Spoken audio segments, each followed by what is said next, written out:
Bonjour Emmanuel Macron. Bonjour. Cette semaine, vous enchaînez les déplacements, les rendez-vous médiatiques. C'est pour rattraper un peu le retard de cette campagne électorale au premier tour. Vous n'êtes pas absent. Écoutez, je remercie tous nos compatriotes qui m'ont placé en tête du premier tour, m'ont fait confiance, plus nombreux qu'il y a 5 ans, ce qui n'est pas si courant pour un président sortant, parce qu'on reproche beaucoup de choses quand on était aux responsabilités, je suis lucide.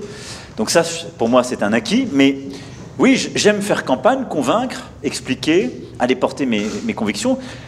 Il est évident que le premier tour a été compliqué compte tenu des événements. On l'oublie, mais il y a à peine plus de 2 mois, on était au pic de l'épidémie. Il y a à peine plus d'1 mois et demi, il y avait en Ukraine les bombes qui commençaient à tomber sur Kiev.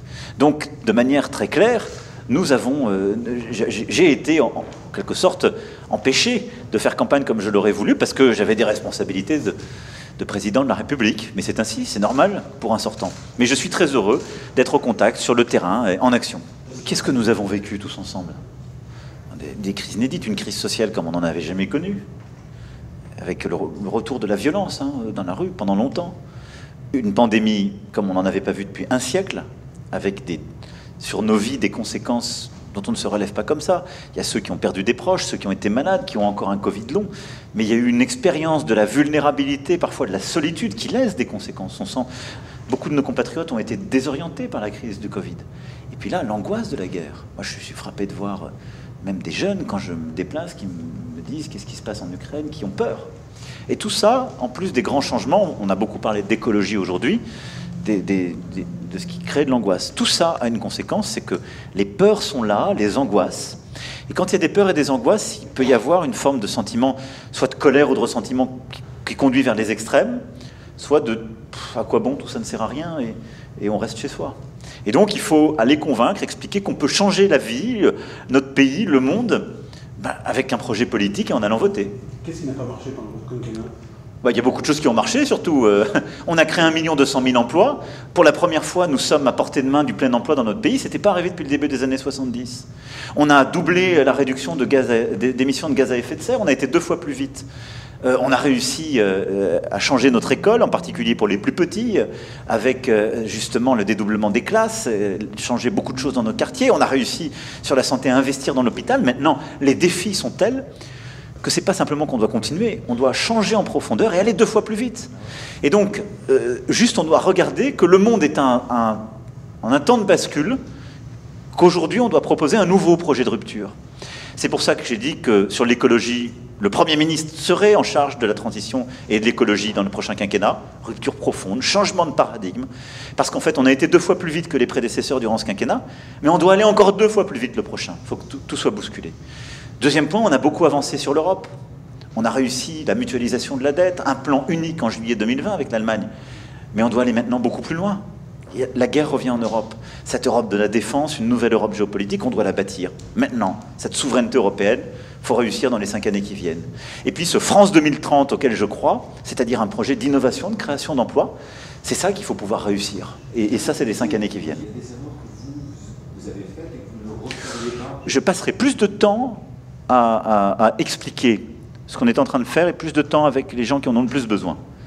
Je pense que je sens dans ce que vit le pays, beaucoup de nos compatriotes sont dans l'angoisse et ils ont besoin qu'on passe aussi du temps avec eux, qui est une marque à la fois de considération, mais je veux que une partie de nos compatriotes retrouvent pleinement la confiance en eux. On est un pays qui a tout pour réussir. Tout. Il n'y a pas un pays qui investit autant dans son école, sa santé, ses services publics. Et on l'a vu à Marseille. Donc, pour moi,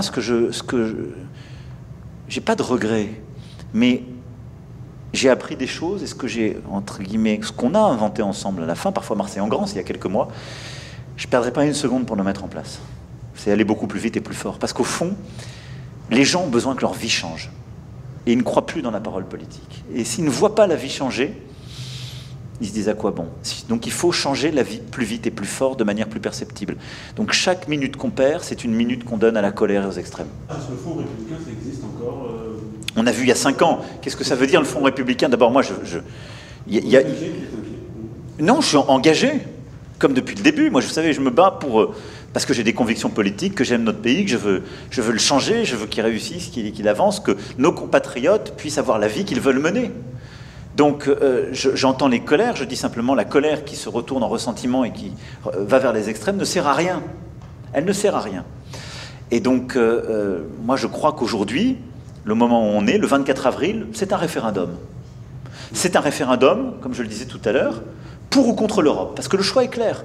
Vous croyez que l'Europe est bonne pour le pays, vous ne pouvez pas voter pour l'extrême droite. Parce qu'elle sortira de l'Europe. Puisqu'elle veut sortir du couple franco-allemand, elle ne veut plus payer la cotisation. Et Mme Le Pen, elle veut sortir du Conseil de l'Europe, qui est la constitution même de l'Union européenne. Elle sort du Conseil de l'Europe, puisqu'elle ne veut plus qu'on puisse faire recours devant la Cour européenne des droits de l'homme contre l'État. C'est la charte, c'est la constitution de notre Europe. Elle a dit, je mettrai fin aux coopérations franco-allemandes. L'Europe n'avance pas si le couple franco-allemand ne s'entend pas. Donc référendum pour ou contre l'Europe.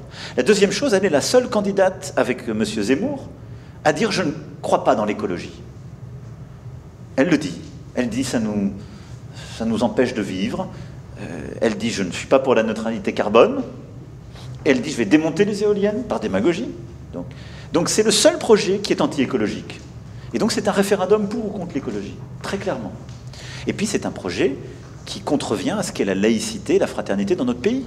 Quand quelqu'un dit avec moi, il n'y aura plus droit au voile dans la rue, c'est-à-dire on deviendra le seul pays du monde où le voile est interdit sur la voie publique, le seul au monde, il n'y en a pas d'autre. Avec moi, on n'aura plus le droit de manger halal et kasher. Donc elle expliquera à tous nos compatriotes qui vivent parfaitement dans la République, qui sont de confession juive et musulmane, je vais m'occuper de ce qu'il y a dans votre assiette. Pas pour que vous mangiez mieux, mais pour vous interdire de manger ce que votre religion vous dit de manger. Ce n'est pas la laïcité française, ce n'est pas la fraternité française. Donc c'est un référendum sur toutes ces choses-là, sur ce qu'est notre Europe, notre République, notre vocation écologique. Et puis c'est un projet qui affaiblit l'économie française et le portefeuille. Ça va se jouer sur la capacité à convaincre. Beaucoup de nos compatriotes sont encore... Non, ça se joue là en ce moment, pendant que vous me permettez d'envoyer ce message à vos lecteurs, ça se joue dans la capacité à convaincre, dans les déplacements que je fais, chaque minute de l'entre-deux tours, pour expliquer, aller chercher, et la bataille continuera dès le lendemain, vous savez, elle ne s'arrêtera pas. Moi, ça fait 5 ans que je me bats. Je n'ai pas eu un mandat pendant lequel je me suis reposé, où j'ai pu faire des choses, et c'est très bien comme ça, c'est pour ça que j'ai été élu il y a 5 ans. Eh bien, je veux continuer à me battre pour nos compatriotes. Marine Le Pen, face au lecteur de la Provence jeudi, a annoncé que vous aviez divisé la France pendant 5 ans. Vous répondez quoi? Non, je pense que la France, elle est pleine de doutes, de peurs, de fractures. Elles peuvent être territoriales, comme on l'évoquait avant. Elles peuvent être religieuses. Perception, elles sont très liées aussi aux inégalités, aux difficultés économiques. Je n'ai pas réduit toutes ces divisions, mais je pense que ce qu'on a réussi sur le chômage, ce qu'on a commencé à réussir sur l'éducation et les investissements, ce qu'on a réussi en protégeant nos compatriotes pendant le Covid, je veux dire, aucun pays en Europe n'a protégé autant que le nôtre. Le quoi qu'il en coûte, c'est une politique de réunification. Et nos commerçants, nos artisans, nos restaurateurs, nos entreprises, nos agriculteurs le savent. Et tant de nos compatriotes, c'est ça ce qu'on a fait pendant ces 5 ans. Donc j'ai pas changé le pays. Je n'ai pas fait disparaître par un coup de baguette magique les divisions qu'il y avait. Et je le regrette. Je pense qu'il faut aller encore plus vite et plus fort. Mais je pense qu'on a beaucoup fait. Je trouve qu'il y a quelque part quelque chose de comique à entendre le Front National qui doit être à sa 8e campagne présidentielle. Le clan Le Pen, c'est sa 8e campagne présidentielle. Qui est un projet de division, d'exclusion d'une partie de nos compatriotes en fonction de leurs origines ou de leur religion, puisse très tranquillement, dans vos colonnes, dire un truc pareil. Alors, j'ai des amis des deux côtés, mais j'ai un choix de cœur. J'aime beaucoup et Dimitri et Kylian.